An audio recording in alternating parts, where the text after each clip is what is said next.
Hello, students. Welcome once again to all of you on our learning platform. The name is STGL Boat. प्यारे बच्चों, आज हम लोग पूर्वाधिकार अंश के प्रकारों के बारे में विस्तार से पढ़ने वाले हैं। लेक्चर 1 में पूर्वाधिकार अंश के अर्थ को मैंने बताया था और उनके प्रकारों के नाम बताए थे, परंतु उनका वर्णन हमने नहीं किया था। इस लेक्चर में हम लोग पूर्वाधिकार अंश के 9 प्रकारों का वर्णन करने वाले हैं। पूर्वाधिकार अंश के प्रकारों का वर्णन करने से पहले पूर्वाधिकार अंश के आशय के बारे में एक बार फिर से बात कर लेते हैं। पूर्वाधिकार अंश का आशय। पूर्वाधिकार अंश वह अंश होते हैं जिन पर अंशधारियों को 2 निम्न अधिकार प्राप्त होते हैं। अंशधारी को 2 निम्न अधिकार प्राप्त होते हैं। वो 2 अधिकार कौन कौन से हैं? जिसमें पहला है एक निश्चित दर से लाभांश, वो भी समता अंशधारियों से पहले पाने का अधिकार, और दूसरा कंपनी के समापन पर समता अंशधारियों से पहले पूंजी वापसी यानी पाने का अधिकार। इन्हें 2 अधिकार मिलते हैं। एक इसमें पहला है निश्चित दर से लाभांश पाने का अधिकार, वो भी समता अंशधारियों से पहले, और दूसरा जो अधिकार होता है वो ये होता है कंपनी के समापन पर, मतलब जब कंपनी कभी बंद की जाती है, कंपनी का लिक्विडेशन होता है, कंपनी खत्म की जाती है, तब उस समय पूर्वाधिकार अंशधारियों को समता अंशधारियों से पहले पूंजी को वापस दे दिया जाता है, यानी उन्हें पूंजी वापस पाने का अधिकार होता है। अब हम लोग पूर्वाधिकार अंश के प्रकारों के बारे में बात करेंगे। पूर्वाधिकार अंश कुल 9 प्रकार के होते हैं, जिनमें पहला है संचयी पूर्वाधिकार, दूसरा असंचयी, तीसरा परिवर्तनशील, चौथा अपरिवर्तनशील,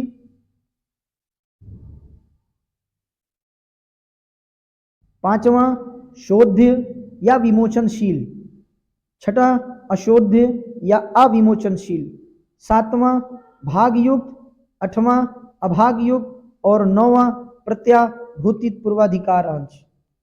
ये उनके 9 प्रकारों के नाम हैं। इनके बारे में हम लोग विस्तार से पढ़ने वाले हैं। हमारा जो पहला प्रकार है उसका नाम है संचयी पूर्वाधिकार अंश। इसको पढ़ने से पहले संचयी शब्द का मतलब हम समझ लेते हैं कि संचयी का क्या मतलब होता है। संचयी का मतलब होता है किसी चीज का इकट्ठा होना, उसका जुटना, संग्रह होना। इसको इंग्लिश में कम्युलेटिव कहते हैं, यानी कोई चीज ऐड होती जाती है, जुड़ती जाती है, तो उसे हम कहते हैं संचयी। अब हम इसके अर्थ के बारे में बात करेंगे।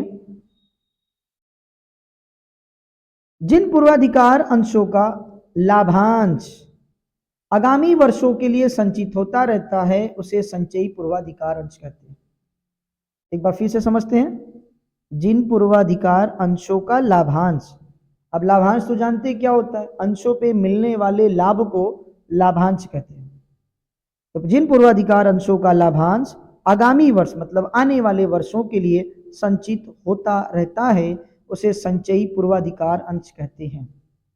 यहाँ पर दूसरे शब्दों में भी लिखा हुआ है, यदि किसी वर्ष कंपनी को हानि हो जाए या किसी विशेष कारण से लाभांश का भुगतान न किया जा सके तो आने वाले वर्षों में इस संचित लाभांश का भुगतान सबसे पहले किया जाता है। यहां पर एक नोट भी दिया हुआ है, कंपनी के पार्षद अंतर नियमों में स्पष्ट उल्लेख न होने पर पूर्वाधिकार अंशों को संचयी माना जाता है। अर्थात यदि कंपनी के अंतर नियमों में यह बात नहीं लिखी है कि कंपनी ने जो पूर्वाधिकार अंश जारी किए हैं उसका प्रकार कौन सा है, वो 9 प्रकारों में से कौन से प्रकार का अगर ये बात स्पष्ट उल्लेख नहीं है तो ऐसी दशा में हम हमेशा उन पूर्वाधिकार अंशों को संचयी पूर्वाधिकार अंश मानते हैं। ये कंपनी का पार्षद अंतर नियम क्या होता है, इसके लिए हम एक अलग से लेक्चर में इस बात का वर्णन कर देंगे। अब हमारा अगला शीर्षक है असंचयी पूर्वाधिकार अंश, यानी नॉन कम्युलेटिव प्रेफरेंस शेयर। जिन पूर्वाधिकार अंशों का लाभांश आगामी वर्षों के लिए संचित नहीं होता उसे असंचयी पूर्वाधिकार अंश कहते हैं। अर्थात हानि की दशा में या किसी विशेष कारण से यदि कंपनी ने लाभांश नहीं दिया तो उस बकाया लाभांश को आने वाले वर्षों के लाभों में से नहीं मांग सकते यदि आपके पास असंचयी पूर्वाधिकार अंश है। केवल संचयी पूर्वाधिकार अंश का बकाया लाभांश आने वाले वर्षों के लाभों में से मिलता है, परंतु असंचयी पूर्वाधिकार अंश का लाभांश आने वाले वर्षों के लाभों में से नहीं मिलता। तभी तो हम इसे असंचयी पूर्वाधिकार अंश कहते हैं, क्योंकि असंचय का मतलब ही होता है जो संचय नहीं होता। दूसरे शब्दों में भी हमने इस बात को लिखा है, जिस वर्ष कंपनी को कोई लाभ नहीं होता उस वर्ष इस प्रकार के अंशधारियों को कोई लाभांश नहीं दिया जाता और ना ही अगले वर्षों में लाभ होने पर गत वर्षों के लाभांश को पाने का कोई अधिकार होता है। अब हमारा अगला शीर्षक है परिवर्तनशील पूर्वाधिकार अंश। परिवर्तनशील का मतलब होता है बदल जाना, चेंज हो जाना, कन्वर्ट होना। जिन पूर्वाधिकार अंशधारियों को यह अधिकार होता है कि यदि वे चाहें तो एक निश्चित समयावधि में अपने अंशों को समता अंशों में परिवर्तित करा सकते हो, तो ऐसे अंशों को परिवर्तनशील पूर्वाधिकार अंश कहते हैं। यह एक तरह का प्रमोशन है। पूर्वाधिकार अंशों को समता अंश में परिवर्तन करना एक तरह का प्रमोशन है। तो अब हमारा अगला शीर्षक है अपरिवर्तनशील पूर्वाधिकार अंश। अपरिवर्तनशील का मतलब जो परिवर्तित नहीं होता, जो चेंज नहीं होता, जो बदलता नहीं, जो कन्वर्टिबल नहीं हो सकता। परिवर्तनशील का जस्ट ये उल्टा है। जिन पूर्वाधिकार अंशधारियों को यह अधिकार नहीं होता कि वे अपने अंशों को समता अंशों में परिवर्तित करा सकते हैं, तो ऐसे अंशों को अपरिवर्तनशील पूर्वाधिकार अंश कहते हैं।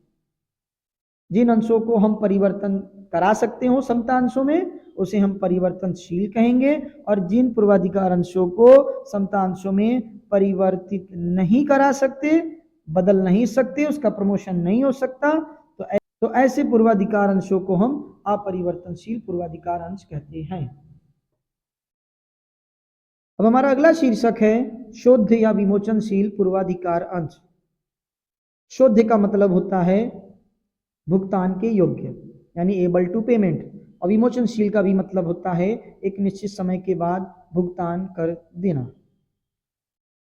जिन पूर्वाधिकार अंशों का एक निश्चित समय के पश्चात पार्षद अंतर नियम के अनुसार उनका भुगतान यानी शोधन किया जाता है, तो वह शोध्य पूर्वाधिकार अंश कहलाते हैं। अर्थात एक निश्चित समय के पश्चात पार्षद अंतर नियमों के अनुसार पूर्वाधिकार अंशधारियों को जो उनका धन लौटा दिया जाता है, लाभांश के अतिरिक्त उनका मूलधन जो उन्होंने निवेश के रूप में दिया था हमें, हम उन्हें भी लौटा देते हैं। तो जिनमें लौटाने की ये योग्यता पाई जाती है उस पूर्वाधिकार अंश को हम शोध्य पूर्वाधिकार अंश कहते हैं। अब हमारा अगला शीर्षक है अशोध्य या विमोचनशील पूर्वाधिकार अंश। अशुद्ध का मतलब ये शोध्य का विपरीत है। शुद्ध माने जो भुगतान के योग्य हो, अशुद्ध का मतलब जो भुगतान के योग्य ना हो। अब अविमोचनशील यानी विमोचनशील का विपरीत है, यानी जिसको चुकता नहीं किया जाता। जिन पूर्वाधिकार अंशों का कंपनी के जीवन काल में भुगतान यानी शोधन नहीं किया जाता, तो वह अशुद्ध पूर्वाधिकार अंश कहलाते हैं।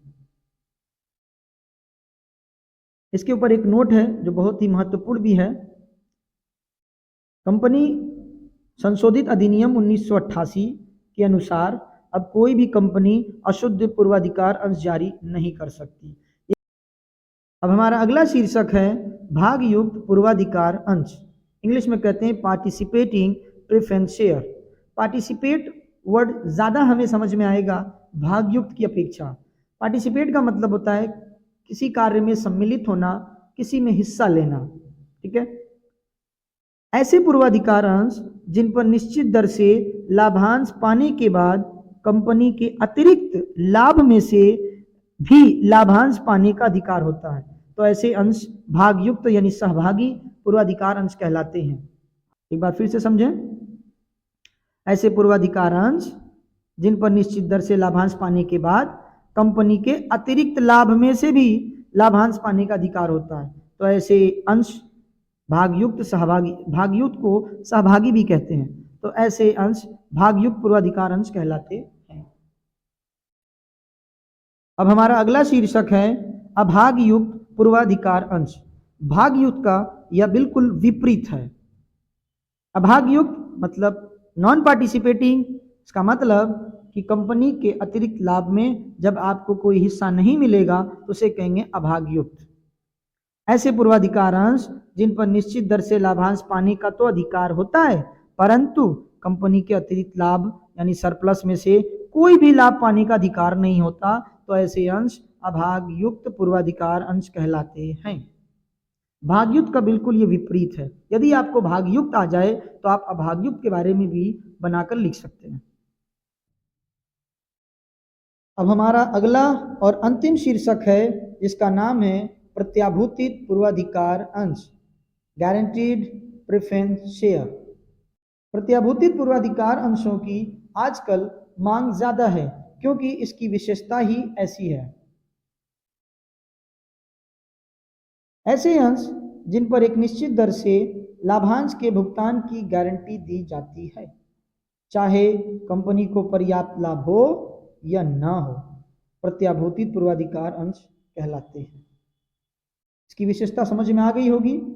कंपनी को लाभ हो या ना हो, प्रत्याभूतित पूर्वाधिकार अंशधारियों को उनके लाभांश उसी वर्ष हर हाल में मिलते हैं, इसलिए इसकी मांग ज्यादा है, क्योंकि कोई भी निवेशकर्ता अपने धन को या अपने लाभांश को डूबने नहीं देना चाहता। कम मिले मगर जरूर मिले, इसलिए इसकी मांग अधिक है, क्योंकि प्रत्याभूतित पूर्वाधिकार अंशों का लाभांश कंपनी हानि की दशा में भी चुकाती है। एक नोट है, इस प्रकार के अंशों को जारी करने का उद्देश्य अंशधारियों में अधिक भरोसा पैदा करना है।